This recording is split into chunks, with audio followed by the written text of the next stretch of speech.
Alright, let's go ahead and do a precision mission, I guess. So, a lot of the artillery systems in Black Sea have precision systems, such as Paladin has Excalibur.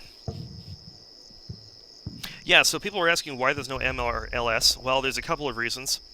One, it has major gameplay implications because modern MLRS is freaking terrifying. At a scale of this game, if you plot that sucker correctly, you can end the battle in 5 minutes. It's just unbelievably effective on a battle of this scale. I'm not going to rule it out for the future, but it's something we have to approach carefully. The other reason is modern Battlefield has a ton of different weapon systems and technologies on it. We're a tiny team. We can basically, we can only handle so much at once. There's only so many things we can do. So I'd rather do a limited number of things really well and in detail than try and include absolutely everything in the world and, just kind of brush over it and half-ass it. So there's a number of reasons why it's not in release, but it will be considered for the future.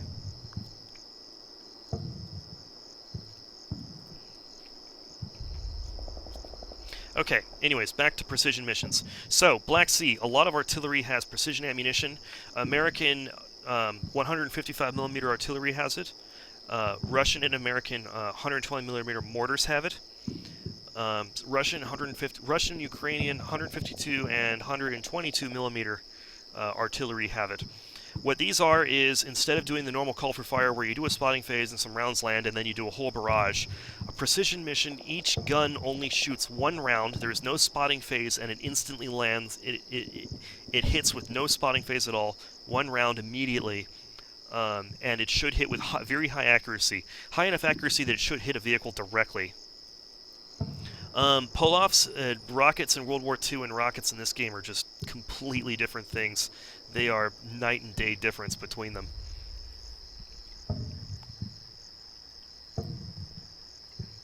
Okay, back to what I was doing.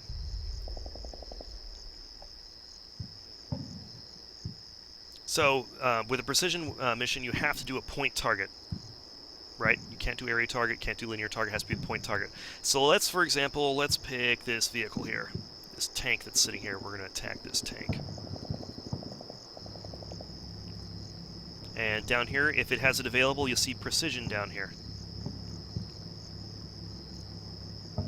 We're going to want to do general, because it's a tank. I mean, an air burst isn't going to do much against it. We want it to actually directly strike it. Do immediate. 2 minutes. Fire mission. Over. So there's something important to note. In the special equipment panel, you'll see these guys have a laser designator. It's this little icon right here. This greatly helps them in speed and accuracy for directing fire missions. The U.S. precision fire missions use a GPS system where they actually feed the round a GPS coordinate, and the round goes to that. Russian and Ukrainian systems actually use laser guidance. So for the Russian-Ukrainian systems, they actually have to have a laser designator equipped in order to use a precision mission. The US, they don't, but it helps a lot if they have it. So we're going to go ahead and skip through a couple turns until it lands. What's going to happen here is it's going to arrive with no warning, just one round, and then the fire mission will be over. Oh my gosh! And it was saved by the armor, by the reactive armor. I think it's the first time I've ever seen that happen. Holy crap. I have never seen that happen before. That is incredibly lucky. That is amazingly lucky. Must have hit just right.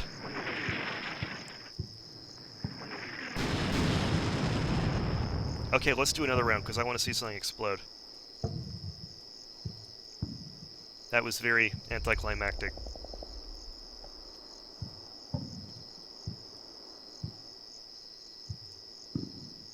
We'll hit this one. We'll do 3 rounds on it this time. Request fire mission, over. Precision missions are extremely useful for taking out a tank that you can't get out any other way. They're also very useful for taking out a specific enemy position in a building or something like that. Also very useful if you need to shoot near your troops and you need to worry about collateral damage.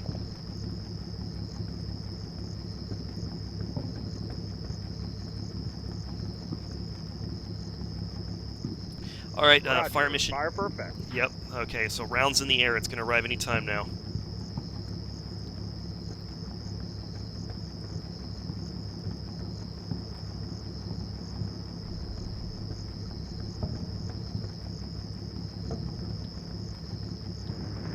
Here it comes. That thing got messed up. Still alive, but it's definitely immobilized.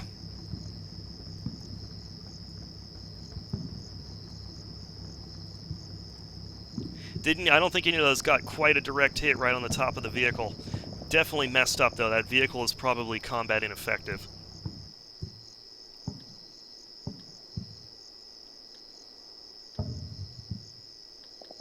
Okay, let's see, a couple other things. There's lots of fire support stuff to cover. Fire support is a huge part of this game. Okay, this is new for the Shock Force people. For you World War II people, this will be old hat. Target reference points. You can place these in scenarios. The scenario designer will assign them to you just like any other unit. They look like this. Target reference points are placed at the beginning of a scenario during setup phase. Unlike every other unit in the game, target reference points can be placed anywhere on the map. They do not obey setup zones, so you can place them anywhere. And then once they are placed and the scenario starts, that's it. They're stuck there. Can't move them again. And the enemy also will never see them. The enemy will never, ever see a target reference point, but he might find out the hard way when rounds start landing right on his head. So, target reference points are special in that if you target an area around a target reference point, like see how delivery time down here is 3 minutes? Now it's 1 minute. It comes a lot faster, and most importantly, in my opinion, there is zero spotting phase. The rounds it just goes to immediately a fire for effect because the area has already been registered. So while we're at it, let's go ahead and do some smoke. Fire mission over. Viking asks if they work for regular units too. Yes, target reference points. Regular units will also have better accuracy when engaging an area around a target reference point. You can actually kind of use it as like an ambush point. Basically, it means everyone's gotten their weapons dialed in to specifically to shoot at that piece of ground. They've already ranged it in.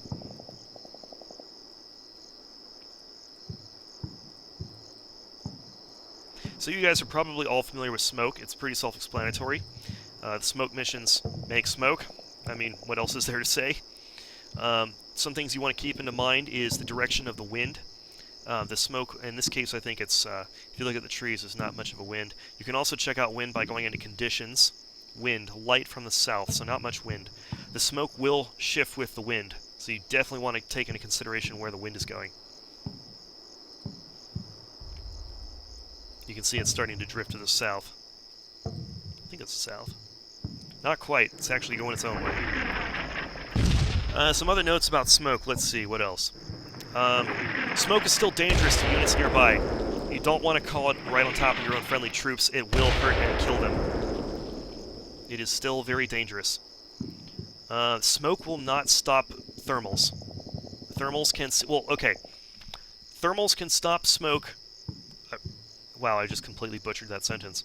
Thermals can see through smoke from artillery shells. It does not stop thermal vision. However, the smoke from smoke grenades will. We'll show those in a second, actually. We'll just pop off some smoke grenades. Actually, I don't think we have any vehicles that have those in this mission. I'll show them next mission. Matt asks how far out from the TRP can you call in artillery? I think it's like 100 meters or so, I want to say. Somewhere between 50 and 100 meters. Another thing about TRPs I forgot to mention is you can actually... They're still shooting. We'll just go ahead and cease fire there. Check fire! Check fire! Check fire! Pick another mission. Alright, so normally these guys could not call in a fire mission here, right? Because they can't see out here. All these trees. However, with the TRP, you can call in the general area. Yeah, it's about 50 meters. 50-meter radius around the TRP is where you can call in. You notice that this FO team can actually call in the fire mission in this area even though it doesn't have line of sight. So with TRPs, you can violate the line of sight rule. So TRPs are a good spot to put in a blind area that you can't see if you also suspect the enemy's going to set up there. And for linear missions, I think you do need to have them both within the TRP. Pretty sure about that. No, actually you don't. What do you know? Oh, yes you do. Yeah, you do. So you have to have it. You have to set up the TRP, the linear mission within the confines of the TRP, or you need to stretch it out to the point where he can see the other end. He needs to see both ends, or they both need to be within the radius of the TRP.